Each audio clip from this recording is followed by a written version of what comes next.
যারা বলছে ধর্ম যার যার উৎসব সবার, দারুণ কথা, ভালো কথা।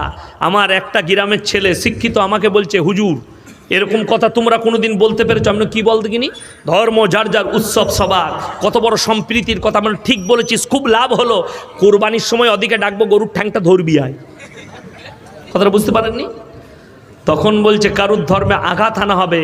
শুনে লাও এরপরে কোরআনে আছে লা ইলাহা উলাই ওয়া লা ইলাহা উলাম, তোমরা দুটো নৌকাতে পা দিও না।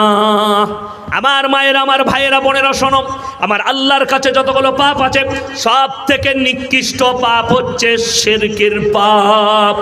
আল্লাহ ছাড়া অপরের কাছে মাথা টেকা, আল্লাহ ছাড়া অপরের কাছে ভালো মন্দ চাওয়া।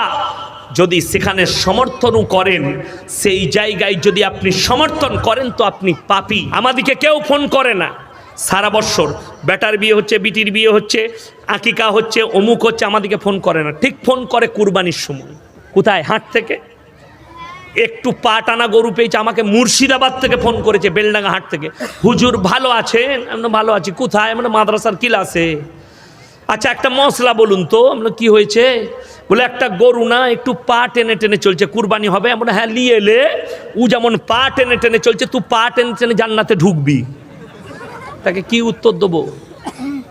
আমার ভাই কষ্ট লাগে যে তুমি হাটে আর গরু পেলে না, কিন্তু সেটা লয় তো, ওটা 5,000 টাকা দামে কম হচ্ছে, ওই জন্যে পা টানা মালটা কিনছে। আর কুরবানি তো আর কুরবানি নাই, রেডিমেড মাল চলছে সব। কালকে কুরবানি, আজকে আমাদের বর্ধমানে আমাদের গলসির খেতুরে হাট থেকে গরু কিনে আনছে। হুজুর কালকে কুরবানি আছে, দিয়ে ঈদের নামাজ পড়ে এসি, ধর সালা, ফেল সালা, চালা সালা, সালাতে কুরবানি শেষ। এই তো কুরবানি। হাসি লয়, আমি খুব মূল্যবান কথা বলে যাচ্ছি, মাথায় রাখবেন।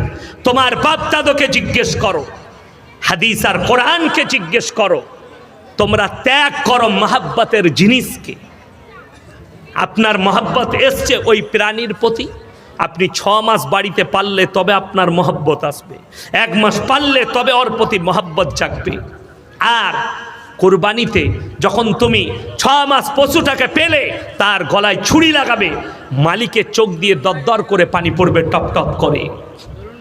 আর ওই কুরবানিটাই আল্লাহর কাছে মকবুল হবে। জোরে বলুন সুবহানাল্লাহ। আমার ভাই, ইসলাম এত সোজা নয়। আমি 2 মাস আগে শুনেলেন হাদিসুন নিসাই সমাজ চলছে। হাদিসুন নিসা মানে জানেন? মেয়েদের হাদিস। কালকে আমার ড্রাইভার যে আছে, যে গাড়ি চালায়, তার ছেলেটা কোনো আত্মীয়র বাড়িতে গিয়েছিল, অনুষ্ঠান ছিল, তো সেইখানে ওর মোবাইলে আমার জলসাও শুনছে, ডিপিতে আমার ছবি লাগিয়ে রেখে দিয়েছে। তো মেয়েটা দেখে বলছে এই কে হয়? বলছে এই মৌলবিটা কিছুই জানে না, খালি মেয়েদের খিত্তে বলে। তা ভালো হলো কমপক্ষে, তবে তো আমি বলবো না। শুনে নেওয়ার পরে মেয়েদের হাদিস। আমি 2 মাস আগে বিয়ে ঠিক করতে গেছি, কি বুঝলেন, আমার এক আত্মীয়। বিয়ের দিন ঠিক করতে গিয়ে আমাদের সমাজে কি আছে, লুচি দাও, মিষ্টি দাও, কি বুঝলেন, বিভিন্ন রকম নাস্তা আমাদের বর্ধমানের লোকদের। তারপরে ফলের নাস্তা, আসরের নামাজের পরে চা নিয়ে এলো, চা দিয়েছে, চানাচুর দিয়েছে, বিস্কুট দিয়েছে, ডিম সিদ্ধ দেয়নি। আমাদের দেশে ডিম সিদ্ধ দেয় না, চায়ের সাথে মেহমানকে ডিম সিদ্ধ দেয়। আমি চিন্তা করলাম, আল্লাহ পয়সা নাই না ভুলে গেছি। আমি বাড়িতে এলাম, আমার গিন্নিকে জিজ্ঞেস করলাম, হ্যাঁ গো ডিম দেয় নাই কেন? বলছে তুমি জানো না, মেয়েরা বলে বিয়ের দিন ঠিক করতে গেলে ডিম দিলে বিয়ে ভেঙে যাবে। আমরা তোবা তোবা তোবা। আচ্ছা আপনারা বলুন, ডিমের মালিককে? কথা বলে না এরা। যদি ডিমের মালিক আল্লাহ হয়, বিয়ে কি করে ডিম ভাঙাবে? কথাটা বুঝতে পারেননি? বিয়ে ডিম ভাঙাতে পারবে না। আবার অনেক মেয়েদের হাদিস শুনেলেন, বলছে জিলাপি দিতে নাই। বলে কেন? বলে প্যাঁচ লেগে যাবে, জিলাপিতে প্যাঁচ লাগানো থাকে। আমি চিন্তা করলাম, আল্লাহ যদি জিলাপি কিনে যদি বিয়ের দিন থেকে জিলাপি দিলে যদি প্যাঁচ লেগে যায়, তাহলে যে জিলাপি তৈরি করছে তার বিটির তো জীবনে বিয়ে হবে না। যত প্যাঁচ তো তার লেগে আছে, প্যাঁচ মেরিয়ে গেছে, তাহলে তার প্যাঁচ আর ছাড়বে? জীবনে ছাড়বে না। এটা হচ্ছে শিরকি কথা। জিলাপের ওপরে বিশ্বাস, আমার আল্লাহর ওপরে বিশ্বাস করো। জিলাপির কোনো ক্ষমতা নেই, এটা মানুষের কুসংস্কার। এই হাদিসগুলো চলে আসার পরে এই মেয়েদের হাদিসে যারা ডুবে গেছে, সেই সমাজ ধ্বংস হয়ে গেল। আজকে আমাদের সমাজ, আপনাকে বলে যায়, বড় কষ্ট লাগে, দুঃখ লাগে। কোরআন শোনাবো আপনাদিকে। এই মেয়েটার ভাষা, কোরআন হচ্ছে পুরনো 1400 বছর আগেকার কিতাব। কোরআনকে মডেলিং করতে হবে।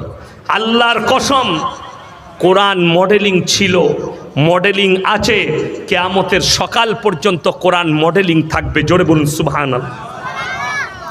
যদি বলেন তার দলিল দেন, একটা একটা করে প্রুফ দেবো, আপনার চোখ খুলে যাবে। আপনি বর্ধমান টাউনে বাস করছেন, বর্ধমান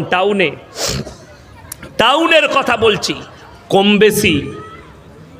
বেশি 50 থেকে 60টা, তারও বেশি হবে, আমি কম করে বললাম, মদের দোকান আছে লাইসেন্স দিয়া। ঠিক কি না? কথা বলে না? আছে। যে মোড়ে খুঁজবেন সেই মোড়েই একটা করে মদের দোকান সরকার লাইসেন্স দিয়েছে। আর আমার আল্লাহ রাব্বুল আলামিন 1400 বছর আগে কোরআনে বললেন, তোমাদের জন্য মদ স্পর্শ করা হারাম। জোরে বলুন সুবহানাল্লাহ। যে যুবকরা মদ পান করে তাদেরকে বলে দিই, মদের দ্বারা তোমার শুধু শারীরিক ক্ষতি নয়, তোমার শারীরিক ক্ষতি, তোমার সামাজিক ক্ষতি, তোমার পারিবারিক ক্ষতি, তোমার অর্থের ক্ষতি। আজকে মুসলমান বলছে পয়সায় বরকত পাই না। কেন পান না? তার কারণগুলো আমি একটা একটা করে বলে দিয়ে যাব। আগে আমি এই চ্যাপ্টারটা শেষ করি। 1 নম্বর, যারা লাইসেন্স দিয়ে মদের দোকান রেখে দিয়েছে, এটাকে বলছো মডেলিংয়ের যুগ। আর আমার আল্লাহ 1400 বছর আগে বললে, তোমার নিজের ক্ষতি, পরিবারের ক্ষতি, সমাজের ক্ষতি, অর্থের ক্ষতি, তোমরা মদকে স্পর্শ করো না। জোরে বলুন সুবহানাল্লাহ। 2 নম্বর, বর্ধমানে পতিতালয় আছে না নেই? কথা বলেন না কেন? আছে। হসপিটালের পাশেই আছে, পতিতালয় খুলে রেখেছে, সরকার লাইসেন্স দিয়েছে তাদেরকে। বর্ধমান, আসানসোল, দুর্গাপুর, কলকাতা, কৃষ্ণনগর, বহরমপুর, যতগুলো বড় বড় টাউন আছে পশ্চিমবাংলার মাটিতে, সবগুলোতে নয়, ভারতের সব টাউনে সরকার পতিতালয় খুলে রেখে দিয়েছে লাইসেন্স দিয়ে। যেখানে যাও আর নিজেদের যৌবনকে নষ্ট করো। এই মেয়েটাকে, প্রফেসরটাকে বলতে চাই, শোনো বেঈমান, শুনে নাও, তুমি মুসলমান ঘরে জন্ম নিয়ে তুমি বেঈমান। ওই মেয়েটাকে মুসলমান বলা যাবে না। তার জানাজার নামাজ পড়াওটাও পাপ, তার দাফন কাফন করা যাবে না। আমি চ্যালেঞ্জ ছুড়ে বললাম, ওই মেয়েটার যে মৌলবি জানাজা পড়াবে সেই মৌলবি পাপী। যদি জেনে জানাজা পড়ায়, জানার পরে যদি জানাজা পড়ায়, ওই মেয়েটার জানাজাও পড়ানো যাবে না, তার দাফন কাফনও করা যাবে না। শরীয়ত বলছে, যেহেতু সে নাস্তিক, কোরআন মানে না, আল্লাহ মানে না, কোরআনকে পরিবর্তনের কথা বলে, তার মধ্যে ঈমান থাকতে পারে না, সে কাফের। ওই মেয়েটাকে বলছি, শোনো, যদি বলো কোরআন কেমন মডেলিং, তোমার সরকার তোমার এমন মডেলিং দিয়েছ যে তোমরা রাস্তায় রাস্তায় পতিতালয় খুলে রেখেছ, যৌবনকে নষ্ট করো, জিনা করো আর বলাৎকার করো। আমার আল্লাহ রাব্বুল আলামিন 1400 বছর আগে বললেন, ওয়ালা তাকরাবুজ জিনা ইন্নাহু কানা ফাহিশা ওয়া সাআ সাবিলা। হে আমার নবী, পৃথিবীর মানুষকে বলো, ব্যভিচার করা তো দূরের কথা, যে রাস্তায় ব্যভিচার হয় সে রাস্তার ধারে পাশে যাতায়াত করো না। জোরে বলুন সুবহানাল্লাহ। যে রাস্তার ধারে ব্যভিচার হয় যাতায়াত করো না। 2টো দিলাম। 3 নম্বরে চলুন, মডেলিংয়ের যুগ তোমরা যেটাকে বলছো। আমি বর্তমান টাউন, কলকাতা টাউন শুনেলেন। শিক্ষিত ভাইয়েরা ভালো করে শুনবেন, আমি শিক্ষার বিরুদ্ধে নয়, আমি শিক্ষিতদের বিরুদ্ধে যারা নিজের আদর্শ থেকে সরে গেছে, শিক্ষার বিরুদ্ধে নয়। আপনার ছেলেকে শিক্ষা দেন, এডুকেশন দেন, তার সঙ্গে সঙ্গে দিন দিবেন, দিন থেকে মেহরুম করবেন না। চলুন, আগে চলুন, আপনাকে প্রমাণ দিই, একটা একটা করে প্রমাণ নিয়ে যান। কলকাতা টাউনে, বর্ধমান টাউনে ডাক্তাররা বাস করে, মাস্টাররা বাস করে, প্রফেসর আছে। যতগুলো পশ্চিম বাংলায় বৃদ্ধ আর বৃদ্ধাশ্রম আছে, বৃদ্ধ আশ্রম আছে, সেগুলোই চলুন, আপনাকে বার করে দেবো। ডাক্তারের মা, প্রফেসরের মা, আইপিএসের মা, উকিলের মা, জজের মা, প্রফেসরের মা, মাস্টারের মা, হাই স্কুলের মাস্টারের মা, তাদেরকে নিজেদের মা বাবাকে তারা বৃদ্ধ আর বৃদ্ধাশ্রমে দিয়ে এসছে। যদি কারো মনে হয় আপনি ভুল বলছেন, সে যদি বাপের বেটা হন স্টেজে আসুন, আমার গাড়িতে চাপুন, রাতের বেলায় আমার মাদ্রাসার এসি মেহমানখানায় রাখবো, আমার বাড়িতে খানা খাওয়াবো, সকালে কলকাতা নিয়ে যাব, আর আপনাকে প্রমাণ দেবো, প্রমাণ দেবো, খোঁজলেন। যদি বলেন মৌলবি তোমরা কি দিয়েছো, আমরা দিইনি, আমার আল্লাহ রব্বুল আলামিন দিয়েছেন আদর্শ মডেলিংয়ের যুগ। জোরে বলুন সুবহানাল্লাহ। শুনেন আল্লাহর মডেলিংটা। আমার আল্লাহ রব্বুল আলামিন কোরআনে বললেন, হে আমার বিশ্ব নবী, পৃথিবীর মানুষকে বলো, ইম্মা ইয়াবলুগান্না ইনদাকাল কিবার আহাদুহুমা আও কিলাহুমা ফালা তাকুল লাহুমা উফফিন ওয়ালা তানহারহুমা ওয়া কুল লাহুমা কাওলান কারীমা। হে আমার বিশ্ব নবী, পৃথিবীর মানুষকে বলো, তোমাদের মা বাবা যখন বৃদ্ধকালে বৃদ্ধাক্যে পৌঁছাবে, তোমরা এমন করে খিদমত করবে যেমন তোমাদের শিশুতে লালিত পালিত করেছে। জোরে বলুন সুবহানাল্লাহ। মা বাবার সঙ্গে কেউ খারাপ ব্যবহার করবেন না। মা বাবা খুব বড় জিনিস। শুনেলেন, কেউ যদি মা বাবার সঙ্গে অপব্যবহার করে, কাবা ঘরের ফাঁস কাতারে নামাজ পড়লেও তার নামাজ আল্লাহর বারগাহে কবুল হবে না, সে রিহাই পাবে না। আমার ভাইয়েরা, কোরআন বলছে নিজেদের মা বাবার সঙ্গে ভালো ব্যবহার করো। সবাই করবেন, জোরে বলুন ইনশাআল্লাহ। শুধু নামাজ রোজা ইসলাম নয়, শুধু মাথা ঠুকাটা ইসলাম নয়, 5 ওয়াক্তের নামাজটা ইসলাম নয়। আপনি নামাজি, কিন্তু শুনেলেন, আমি কালকে জলসায় বলেছি, আজকে আবার বলে যাচ্ছি, যে যুগটা শুরু হয়েছে, 100টা কাগজ থাকে তা নোট করুন, 100টা নামাজির মধ্যে 98 জন জাহান্নামে যাবে। এই যুগের নামাজিরা 100টার মধ্যে 98 জন। আমাদের এই যুগে আমার মায়েরা শুনবেন, 100টা মা নামাজ পড়ে, তাদের মধ্যে 99 জন জাহান্নামে যাবে। যদি বলেন কারণ, একটা একটা করে নোট করুন, তা না হলে কালকে আবার মোবাইলটা খুলে শুনবেন কারণগুলো। আমার বায়ানটা শুনে নেবেন। শুনেলেন, 1 নম্বর, আমরা নামাজও পড়ি, চুরিও করি। সব থেকে বড় চোর ডাকাত কে জানেন? পৃথিবীর মধ্যে সব থেকে বড় চোর, সব থেকে বড় ডাকাত হচ্ছে যারা নামাজ চুরি করে। নামাজ চোর। নামাজ চোর বলে দিই, আমার জলসায় আছে পাইকিরি নামাজ, মানে কোনো রকম মাথা ঠুকে নিলেই হচ্ছে, লোকে জানবে যে এই নামাজ পড়েছে, গেল শেষ, নামাজ শেষ। এটার নাম হচ্ছে পাইকিরি নামাজ। নামাজ চোর। এর থেকে বড় ডাকাত পৃথিবীতে কেউ নেই। যারা নামাজের মধ্যে চুরি করে, বড় ডাকাত। এটা হচ্ছে জাহান্নামে যাওয়ার একটা কারণ। 2 নম্বর, সুদ খায়, নামাজও পড়ে।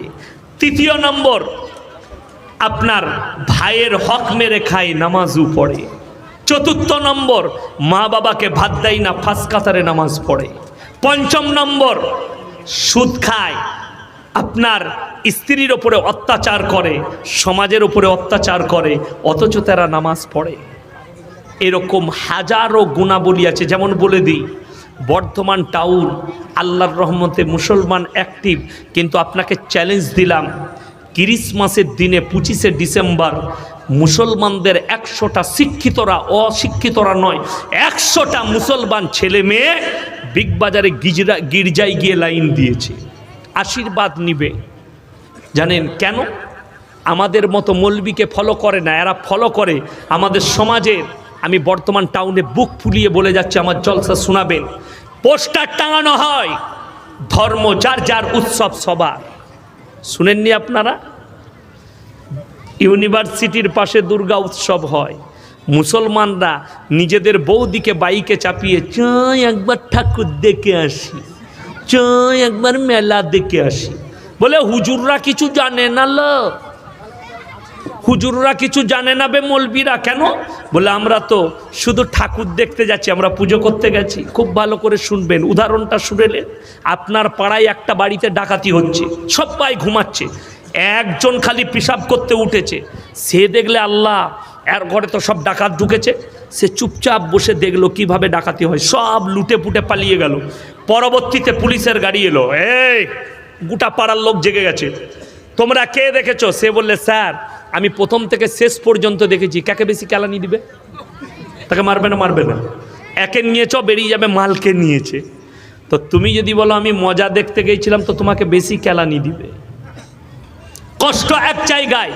আপনাদের মনে হবে যে আমি অমুসলিমদের প্রতি অসন্তুষ্টি প্রকাশ করছি, তাইলে আমার বয়ান শুনোনি। আমার জলসায় আছে কারুর দেবদেবীকে গালি দিও না, কারুর ধর্মকে খারাপ বলো না, নিজেরটাকে ছেড়ে দিও না। যারা বলছে ধর্ম যার যার উৎসব সবার, দারুণ কথা, ভালো কথা।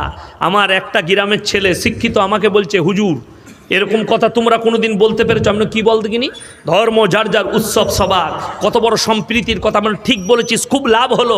কোরবানির সময় ওদিকে ডাকবো, গরুর ঠ্যাংটা ধরবি আয়। কথাটা বুঝতে পার?